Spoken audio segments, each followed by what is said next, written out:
Hello and welcome to Studio 4. I'm Russ Froese, sitting in for Fanny Kiefer. Do you have a male friend or a loved one who has trouble controlling his temper? Well, today in Studio 4, we meet the Lower Mainland anger management counselor who is successfully helping men manage their emotions. Also, Chris Turner is not just your average treasure hunter. This is a man on a mission for hire, and there's a good chance he will find that lost wedding ring.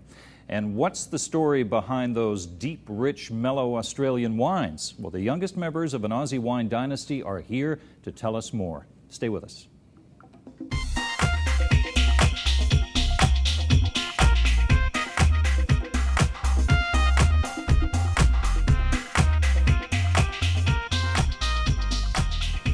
Uncontrolled anger, it damages so many lives, so many relationships. But there is help for those who are willing to face their demons and change. And no one on the Lower Mainland has worked with as many men willing to try and turn their lives around as anger management counselor Alistair Moes. Alistair helps them reconnect with themselves and emphasizes the positive. Welcome to Studio 4. Thank you. Is this still a male-dominated problem? A lot more men call me, or women call me, about their male partners. So certainly men are much more likely to act out with anger than when compared to women in general. But you see so many people coming through. Are you noticing some progress? Are men becoming more open and honest in dealing with this issue? I think men are much more comfortable. I mean, it's still an uncomfortable topic, but men are more comfortable talking about this. I think in society in general, people are more comfortable talking about more difficult topics. But are you noticing that men are willing to deal with this issue more than they had in the past? I'm trying to get some sense whether we're getting better at dealing with this problem. Well, I think there's more of an openness, and men are less reluctant to attend such a group. When men do come to see me, usually they've never gone for counseling or seen anybody else. Often they've never talked to anybody else about this topic, and just coming in and being part of a group or seeing me individually helps them recognize that they're not the only ones out there. And I think that's something that's slowly emerging, and certainly in the last 5 years, I think more people are open to it. You would agree, though, that anger is a necessary emotion in our lives. Anger is natural, and it is going to happen for pretty much all of us at one point or another. It just depends how we respond to it. We can respond by doing something positive, because anger moves us to action, which is a good thing. It just depends what that action is. I mean, I think there's all sorts of things that have happened in the world that have been, anger's been part of it, and it can really move people. It helps people recognize that something's wrong here, and I need to do something different. And it's an opportunity to learn or not. Are you suggesting that people avoid conflict, they be passive in emotional situations? Absolutely not. And sometimes when men come to the group, they think, well, we're just going to teach them to be passive. But most of the men that come to see me have spent their time being passive, and then swinging all the way over and being aggressive, and then swinging back to being passive again. And what we spend time talking about it is ways of dealing with problems and conflict that involves honesty and respect and communicating directly and picking your battles. Okay. I want to get into more on the solutions and how you deal with this in a minute, but first I want to hear more about what led you to this. I mean, you have a degree in psychology. Yes. From Simon Fraser University. And what made you decide to get into this kind of counseling? I actually did spend a lot of time working with youth, and then an opportunity arose. Somebody asked me if I would run an anger management group, and I said, sure. I was pretty nervous, but the first time when I went in there, and I started doing these groups and doing them more, and I found that I had an ability to work effectively with men without judging them, with treating them with respect, that led them to get a lot out of the conversations that we had. Now that would be critical in your role, is not to be judgmental, because men, we don't tend to sit down with other men and really open up about our emotions. We want to talk about hockey and cars and women and all kinds of things, but not about what we really feel, what's really troubling us. Yeah. How do you feel right now? That's right. sometimes guys come into the group, we're not going to talk about feelings, are we? Not the F word, not feelings. But emotions are such a big part of our lives, and I believe that really strong emotional experiences are sometimes what define our lives, how we respond in those moments. And people usually come to me because they haven't responded very well to a strong emotion. And so we talk about, you know, ways to work differently with that.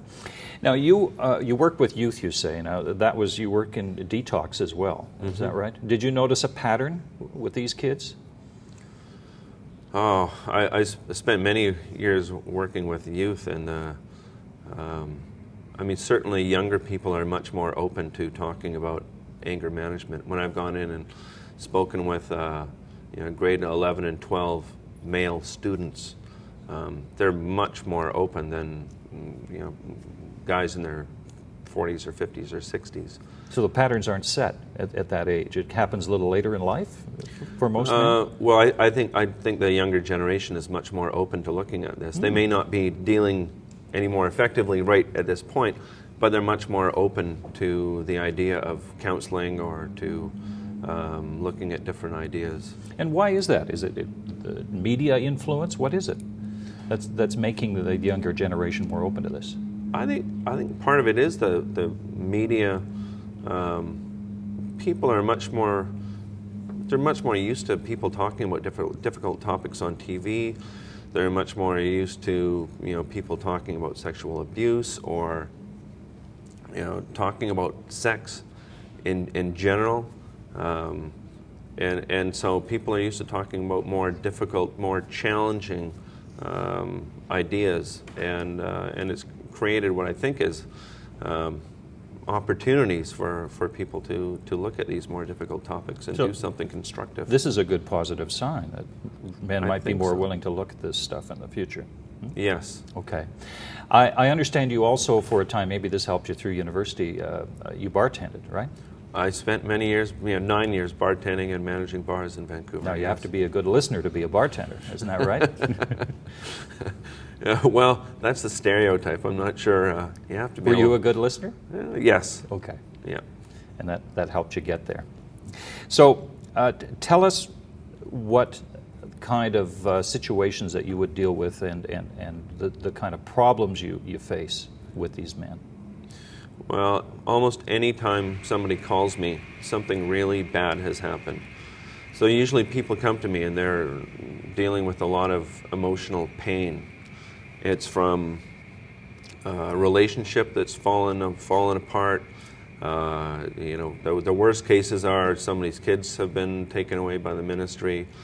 They may have lost their job or had their employer say, if you don't do something, you know, don't come back to work. And so some really powerful emotional threat is around them, or some disaster has recently happened. And while that's bad, it often makes it so that the men are more afraid for things to stay the same than to try something different, like going to see and talk to somebody. So they're almost forced to change. Yes. Because they've hit the wall. Yes. Their life is falling apart unless they make some changes within themselves. Although that doesn't do it for everybody. And sometimes people ask me, they say, how do you work with all these guys? Like they describe them as they must be horrible guys. They've done all these angry, destructive things. And I say, well, the guys that are, you know, typically thought of as really terrible probably wouldn't call me up. They would just continue to blame everything and everybody else around them. And they wouldn't come to me because they wouldn't be open to the fact that, you know, they can do something different. They have a responsibility. And when men come to see me, most of the time, they recognize, you know, I have to do something different right now if I want things to work out better. So these are people who the shell is not so solid that somewhere inside they know what they're doing is wrong and it's hurting others and it's hurting themselves and they want to change. Mm-hmm. They just don't know how to do it. Is that right? They don't know how to do it, and it's like they're preventing themselves from recognizing what really matters to them. And I believe that all the people that come to see me they already have the answers in them. And we aren't talking about rocket science here. Most of them know what they are, what the answers are, but they haven't had an opportunity to really talk about it so that these things can come out. So we end up talking about different ideas. We talk about things like courage. If you're going to take a risk and try doing things differently, and it's established that they all agree they have to try things differently, they have to take a risk. So what is courage? How often are guys going to sit around and talk about something like that? Mm-hmm. In the group or meeting with me individually, they can have these conversations, and it seems to make a big difference. They can talk about the impact of their actions on their partner, on their children, on themselves, and everybody loses. When there is... So wait a minute, what do you mean by everybody loses? When there's, I talk about it as tragedy. When people are being abusive or hurtful to each other in the home, nobody wins. Yeah, that's true. Nobody ever gains anything out of it. All the relationships, possibilities are diminished. They can see less things, and everybody's worse off. Well, listen, we're going to get more into what you do and some of the solutions and the techniques you use, but first we're going to take this break. We'll be right back with Alistair Moes. Stay with us.